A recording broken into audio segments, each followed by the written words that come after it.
धीअ मूमल बाबा हेॾां त अचिजां। जी चाचा।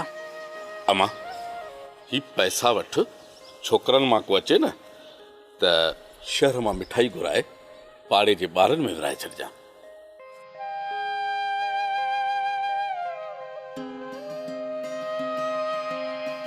चाचा मिठाई कहिड़ी ख़ुशीअ में? धीअ पहिरीं मूंसां वाइदो कर त इहा ॻाल्हि मुंहिंजे वांदरनि पुटनि सां न कंदीअ। चाचा राणो त मूंसां ॻाल्हाए ई कोन थो ऐं मुंहिंजा ॾेर उहे त मूं ते ईअं नाराज़ लॻा पिया आहिनि ॼण संग ॾियण खां बाबा खे रोकियो ई मूं आहे। धीअ अॼु जी कावड़ ख़तमु करे आयो आहियां, उनखे राज़ी करे आयो आहियां। सच चाचा? बाबो राज़ी थी वियो आहे? सच पुछी त इहा ॻाल्हि मूंखां ज़ोर ही, पर सबा झड़े ऐं दोस्तनि वञी इन ॻाल्हि खे ठाहियो। ॿिन्ही छोकिरियुनि जी मोकल ॾिनी अथई। इहा त ख़ुशीअ जी ॻाल्हि आहे।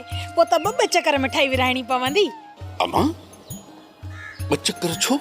चाचा मूं बि बास बासी हुई त बाबो मोकल ॾींदो, मां बि मासूम ॿारनि जो वात मिठो कराईंदसि।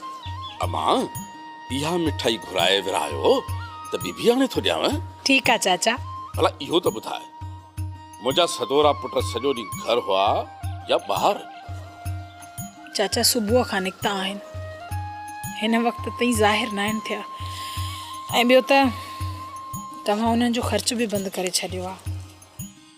अमड़ इन्हनि खे टोटरी मुंहिंजे पैसनि कयो आहे। जे पैसो न हूंदो न त रोज़ीअ लाइ ज़रूरु सोचींदा।